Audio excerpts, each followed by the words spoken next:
Seharusnya pada saat kita ke Pantai Losari, setidaknya ada stand-stand yang disajikan untuk makanan tradisional Kota Makassar. Sekarang kan saya tanya juga, pernah juga ke Pantai Losari? Tidak pernah. Sebetulnya orang Makassar Pak, kan kita tanyakan. Mungkin dalam setahun syukur-syukur jadi itu tidak besar sih. Tidak ada yang menarik untuk kita ke sana.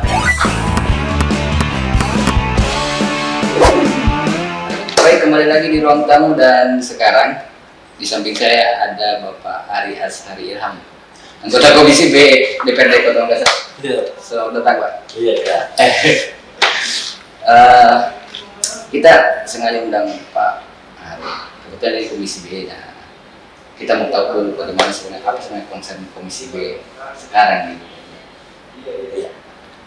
Jadi Komisi B itu yang pertama kita berbicara terkait mitra-mitra dulu ya. Iya.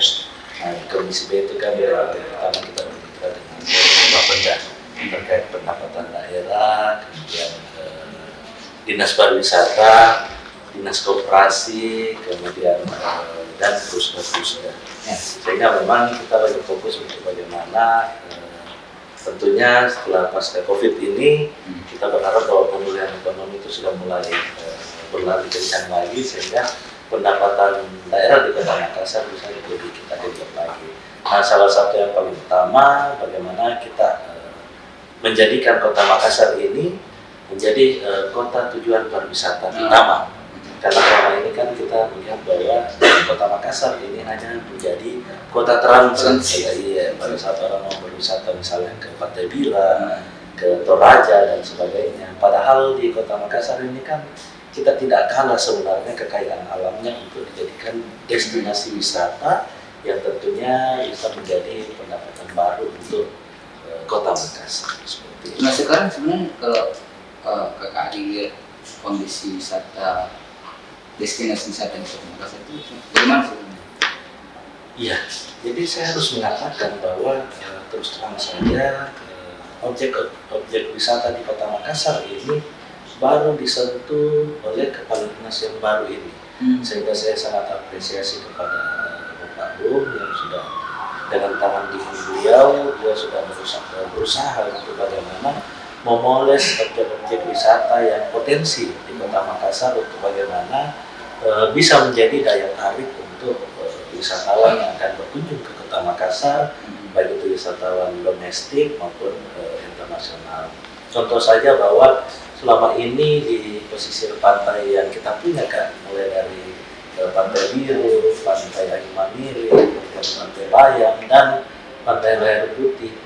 Setelah berapa umurnya Kota Makassar ini, hampir bisa kita katakan bahwa tidak pernah tersentuh. Tetapi alhamdulillah dalam 4-5 tahun terakhir ini Kota Makassar sudah fokus untuk bagaimana memoles seluruh objek wisata yang ada di Kota Makassar untuk menjadi tujuan wisata di Kota Makassar. Karena kita tidak miskin akan titik-titik atau destinasi wisata di Kota Makassar. Kita punya posisi pantai yang bagus, tidak kalah dengan Pantai Kuta sebenarnya. Kemudian kita banyak punya pulau-pulau yang sebenarnya kalau dipoles sedikit ini bisa menjadi tempat-tempat tujuan untuk wisata air, wisata pantai, apalagi untuk wisata diving. Kemudian Pantai Losari yang menjadi ikon Kota Makassar.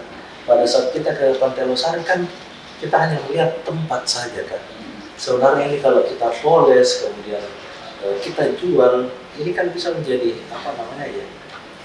tempat yang paling enak di Kota Makassar karena kita bisa melihat sunset di sana. Tetapi sayangnya pada saat kita ke Pantai Losari kita hanya melihat tempat, tidak disajikan dengan misalnya ada kafe-kafe yang outdoor seperti itu, atau kan Pak Wali lagi fokus dengan Makassar tempat makan enak.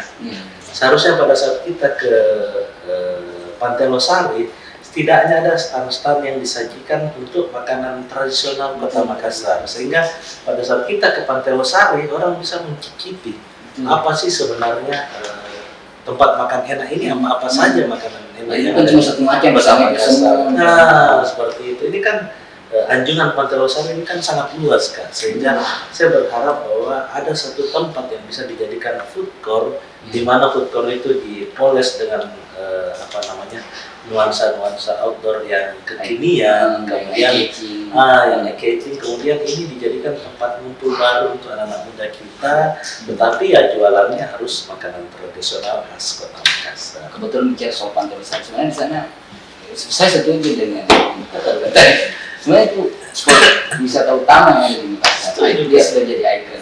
Cuman yang jadi masalah kan kita kalau ketika ke sana pertama pasti kita kurang nyaman.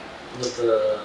Kedua, ya kita mencari tidak ada hal menarik yang dilihat di sana. Karena saya sudah berapa kali bawa tamu ya kan, pada saat ada tamu dari teman-teman misalnya DPRD luar, kemudian ke Kota Makassar, mari anterin ke Pantai Losari dong. Pas saya antar ke sana, dia kaget. Oh, Pantai Losari cuman ini ya? Itu kan berarti tanda kutip bahwa yang dia kunjungi tidak sesuai dengan ekspektasinya. Nah, sehingga memang ikon Kota Makassar yaitu Pantai Losari memang harus kita sulap, kita poles untuk bagaimana orang pada saat datang ke Pantai Losari tidak hanya melihat sunset kemudian pulang, tetapi harusnya kita bisa dipertontonkan dengan tari-tarian misalnya, kemudian pameran-pameran budaya atau khas Sulawesi Selatan di situ. Karena kan ada bagian Toraja, Pantai dan sebagainya, itu kan harusnya ada ruangan-ruangan yang bisa kita siapkan untuk menampilkan masing-masing kekayaan budaya dari masing-masing kabupaten kota kita, seperti itu kan. Iya, ini buat apa dibangun Mandat, Anjungan Toraja? Kalau tidak ada daya tarik di sini, seperti itu yang saya maksud. Makanya saya kemarin sebenarnya ada di Komisi AK, tapi agak sedikit gemes dengan kondisi pariwisata Kota Makassar. Saya mengatakan bahwa saya harus pindah dan coba memberikan sumbangsi ide dan pikiran kepada teman-teman di pemerintah kota, karena tugas untuk bagaimana memajukan atau membuat Makassar ini 2 kali tambah baik sesuai dengan kata Pak Wali Kota kita. Ini kan bukan hanya tugas dari teman-teman pemerintah kota sebenarnya, tetapi semua elemen masyarakat, semua warga Kota Makassar harus terlibat di dalamnya untuk bagaimana kita memajukan Kota Makassar atau kota tercinta kita ini untuk bagaimana bisa lebih jauh lagi. Ada juga sebenarnya yang saya juga gemes sebenarnya. Kenapa pemerintah Kota Makassar tidak merawat situs-situs sejarah yang ada di sini? Misal bangunan-bangunan yang bersejarah, bangunan tua yang punya latar belakang sejarah kuat, misalnya bangunan budaya lama ya, budaya kekayaan budaya yang diangkat kembali. Jadi ini kan, sebenarnya Kota Makassar ini bisa mendapatkan bantuan APBN untuk bagaimana bantuan misalnya kepariwisataan atau kebudayaan. Tetapi saya baru tahu kemarin bahwa kita belum bisa menerima itu karena kita belum punya payung hukumnya. Kita belum punya perda di Kota Makassar terkait itu. Sehingga pada saat saya pindah ke Komisi B kemarin, saya berkoordinasi dengan teman-teman di Dinas Pariwisata, kita baru menyelesaikan perda yang namanya Perda Perda Rencana Induk Pariwisata Daerah. Nah, setelah kita punya ini, kemudian kita bisa baru bisa mendapatkan bantuan dari APBN untuk terkait bagaimana memajukan pariwisata di Kota Makassar.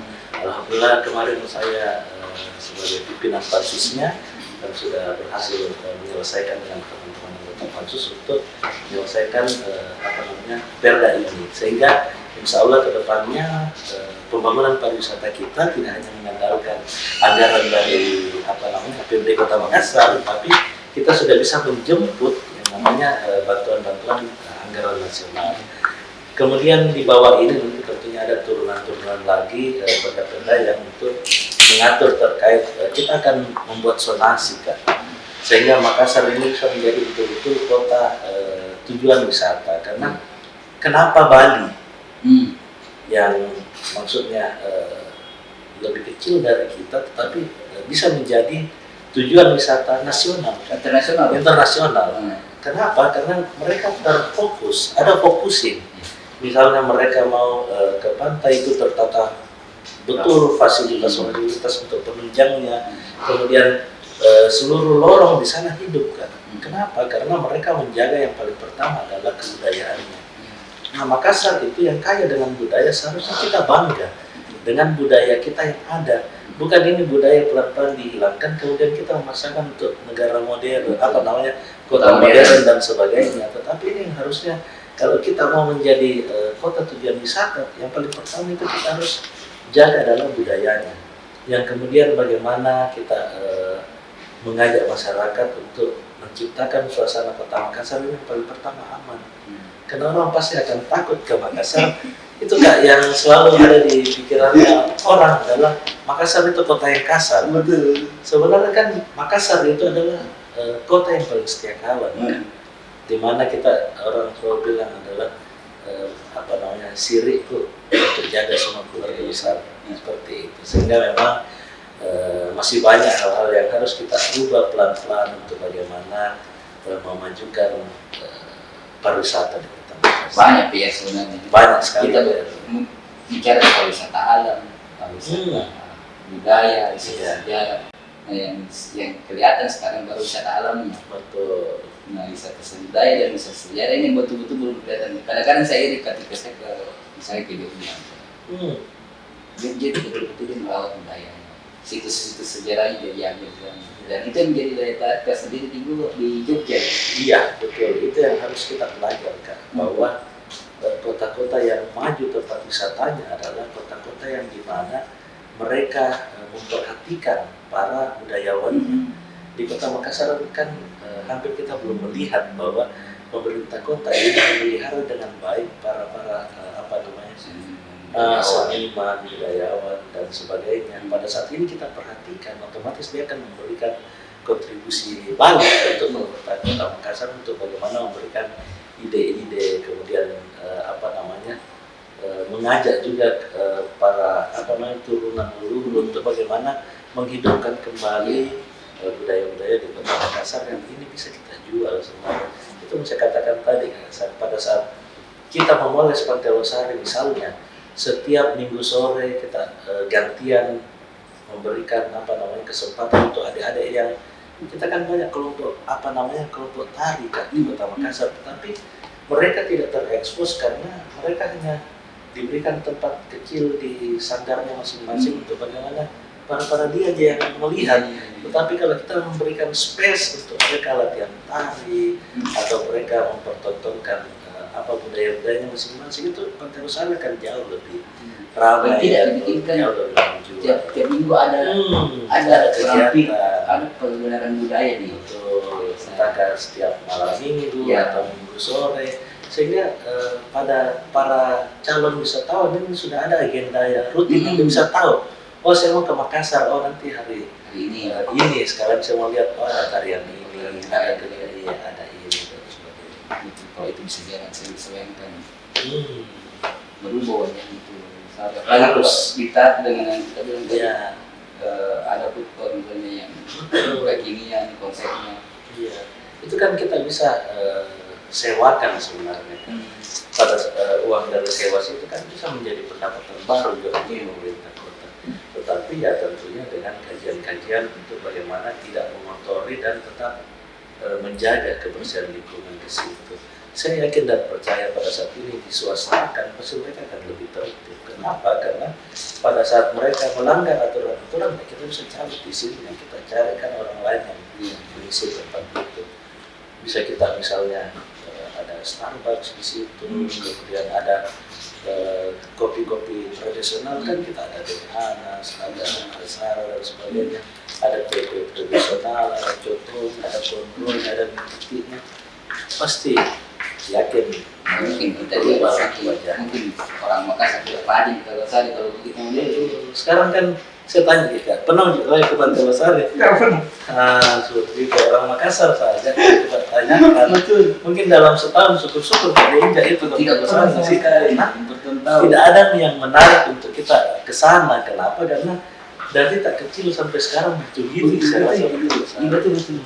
Betul. Saya baru sadar saya diperbaiki lantainya apa, tetapi untuk hal-hal yang menarik niat untuk kembali ke situ Tidak ada.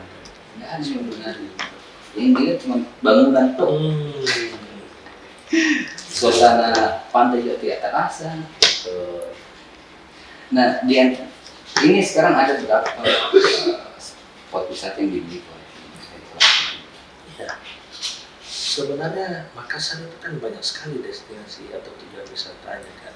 Yang saya katakan tadi wisata pantai pesisir ada, kemudian wisata pulaunya banyak, Ya. kemudian wisata-wisata peninggalan sejarah juga banyak. Tapi memang belum terlalu terpoles sehingga hanya menjadi tujuan wisata untuk rata-rata anak-anak sekolah.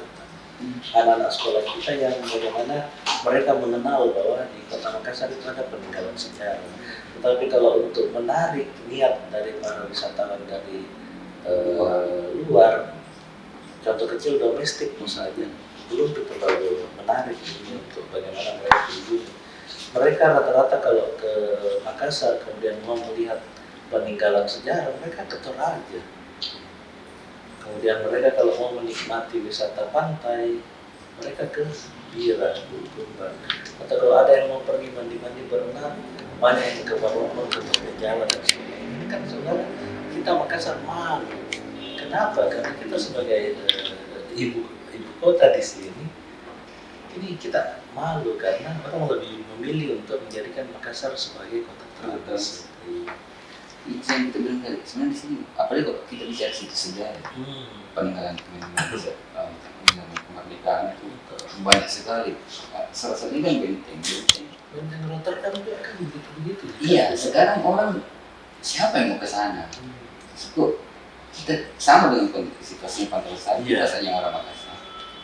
Tidak pernah terpikir sebagainya aja. Sampai-sampai Betul, sebenarnya kan kalau mereka misalnya seminggu sekali membuat pertontonan tidak kan, mereka pertontonkan misalnya kondisi zaman Belanda bahwa ada disiapkan tentara Belanda yang kemudian ada teknikal. Ya, kalau seperti itu akan ramai. Contoh pada saat kita ke Jogja, kita misalnya ke Purwowisata itu kan setiap malam mereka mempertontonkan Ramayananya. Mau ada orang yang nonton atau tidak ada orang yang nonton, mereka tetap pertontonkan. Kenapa? Karena mereka berusaha untuk bagaimana mempertahankan budaya mereka, sehingga ini kita tidak boleh tinggal diam seperti ini, karena pada saat kita tinggal diam nanti Benteng Rotterdam ya hanya sebuah nama saja, tetapi tidak ada lagi kenangan-kenangan sejarah yang bisa kita ingat di situ. Tidak ada pemancing untuk orang mau ke sana. Saya melihat untuk saat ini Benteng Rotterdam itu justru dijadikan tempat festival. Sebenarnya bukan cuma dijadikan sebagai venue. Tempat venue. Kalau venue kan sebenarnya di Anjungan atau di lapangan juga semua bisa. Saya berharap bahwa pemerintah kota ini membuat kegiatan sesuai dengan peruntukannya. Pada saat ini kita berada di Benteng Rotterdam, ya kegiatannya kegiatan yang menceritakan terkait ini Benteng Rotterdam sebenarnya apa sih dia. Kan di zaman dulu itu bukan di tempat itu konser, bukan untuk untuk jajanan. Sehingga memang harus kita pelan-pelan membuat suatu kegiatan yang sesuai peruntukan. Iya, banyak sekarang memang sambil muda. Iya. Banyak memang saya lihat kondisi sekarang banyak venue, situs-situs wisata sejarah atau spot wisata apapun itu yang diperuntukkan beda dengan fungsinya. Iya. Contoh tadi yang benteng bukannya dijadikan sebagai penggalan ada menggunakan teatrikal sejarah, bisa disewakan untuk kepentingan event. Pantai Lestari pun begitu, bisa belakangan ini saya kami dengan ya meskipun masuk sih. Iya. Jadi saya biasa apalagi bahwa ada baiknya kita fokus saja. Misalnya kita mau fokus nih untuk bagaimana membangun misalnya pulau, kan ada pulau kita yang belum berpenghuni nih. Pulau Gading-Keke. Pada saat itu pulau belum berpenghuni, itu kan kita bebas mau melakukan apa saja sesuai dengan keinginan pemerintah kota, karena belum ada yang menghuni. Nah, pada saat kita bisa fokus misalnya membangun satu pulau untuk bagaimana menjadi tujuan wisata utama, itu baru kita bisa pindah ke kegiatan-kegiatan lain. Daripada anggaran kita hanya dipakai untuk misalnya bikin konser, mau moles ini, mau moles itu, kemudian hasilnya tidak maksimal, ya kita harus mencoba bahwa kita fokus selesaikan dulu satu tujuan utama wisata, kemudian kita pindah ke seperti itu. Contohnya misalnya, baru-baru Dinas Pariwisata menganggarkan sekitar 9 miliar untuk pembuatan kapal PVC. Nah, kita kan tidak berbicara terkait bagaimana kita menganggarkan kemudian kapal itu jadi, tetapi kita harus berpikir kelanjutannya. Menganggarkan kapal PVC-nya jadi, setelah jadi ini mau diapakan? Yang sampai ini kapalnya dibangun sampai tenggelam nanti, ini tidak ada hasilnya terus pada Kota Makassar. Kita berharap bahwa kita anggarkan, kita selesaikan, kemudian dia mau kemana? Misalnya mau ke ini pulau. Nah, pulau yang dikunjungi sudah siap nggak? Kunjungi, nah seperti itu. Makanya kita harus mulai pelan-pelan menata sehingga semua yang dianggarkan ini ada manfaatnya untuk masyarakat Kota Makassar. Dan itu yang kita bahas soal kalau sekarang ini sebenarnya peta pemetaan wisata di Makassar itu pemerintah sekarang lebih fokusnya kemana? Nah, sebenarnya kita masih menunggu lagi kayak satu perda yang mengatur terkait itu. Kalau tidak salah turunan dari Deparda itu akan dibuatkan peta blok terkait zonasinya kan. Jadi misalnya Jalan Nusantara itu kan mau dirubah untuk menjadi daerah kuliner. Kemudian misalnya daerah Langkang itu mau dijadikan untuk kunjungan peninggalan sejarah. Nah, itu akan ada perda yang mengatur terkait itu, sehingga memang Kota Makassar nantinya lebih terarah untuk bagaimana para wisatawan kita bisa menentukan tujuannya seperti itu. Jadi ada tempat kulinernya, kemudian ada tempat wisata alamnya, kemudian ada tempat kerajinannya. Sumbopo itu kan nanti akan jadi pusat oleh-oleh kan. Nah, itu akan diatur semuanya. Sampai di Makassar kan kita juga ada kampung Cinannya nantinya kan, di Jalan Sulawesi. Sehingga kemarin Dinas Pariwisata akan mencoba juga mengagendakan misalnya setiap malam minggu ada pertunjukan barongsai dan sebagainya. Tapi itu sudah masih sementara di godok peraturan daerah karena kemarin harus ada perda induknya dulu, harus ada bipardanya dulu, kemudian ada perda-perda turunannya untuk mengatur itu. Nah, mungkin terakhir, kira-kira apa catatan penting DPR Komisi B terutama ke Kota Makassar soal wisata? Ya, yang paling pertama sebenarnya kita harus perhatikan juga pendapatannya dulu. Jadi pesan-pesan kami yang paling pertama kepada teman-teman Bapenda, kemudian untuk bagaimana mencatat kembali para usaha-usaha yang tadinya tutup di masa pandemi untuk kembali datangi, di list kembali untuk bagaimana mereka kembali untuk membayar pajaknya di Kota Makassar. Karena kan banyak kemarin yang melaporkan bahwa mereka sudah tutup kan, tetapi setelah pemulihan kita pulih dari pasca COVID pandemi, mereka sudah buka tetapi belum menyentuhkan pajaknya. Ini kan merugikan Kota Makassar. Yang kedua terkait untuk pariwisata. Nah, ini adalah tugas seluruh masyarakat Kota Makassar untuk bagaimana kita bersama-sama menjaga Makassar ini menjadi kota yang aman, kota yang nyaman, kota yang bersih. Kita semua harus peduli sehingga Kota Makassar ini ramah kepada setiap pengunjung yang datang. Karena pada saat itu terjadi, otomatis calon wisatawan itu akan merasa nyaman untuk berkunjung kembali di Kota Makassar. Kemudian untuk dinas pariwisatanya, kita harus fokus untuk menyelesaikan tahap demi tahap, menyelesaikan satu objek, kemudian pindah ke objek yang lain. Kita harus fokus untuk membangun satu titik potensi yang itu kemudian pindah lagi daripada kita membuat event-event yang hanya sebatas seremonial dan itu hanya berkesan 1-2 minggu kemudian hilang. Tapi kalau kita membangun objek wisatanya itu bisa berkelanjutan dan bisa menyerap tenaga kerja yang ada di wilayah sekitar. Yang penting menjadi pegangan pemerintah. Betul. Sebenarnya Dinas Pariwisata sudah mulai berhasil ya karena sudah banyak kelompok sadar wisata yang dibentuk. Kita berharap bahwa ini berkelanjutan dan insya Allah dari kelompok sadar wisata ini yang bisa menggait warga-warga di Kota Makassar untuk bagaimana menjadi tuan rumah yang ramah untuk calon seperti itu.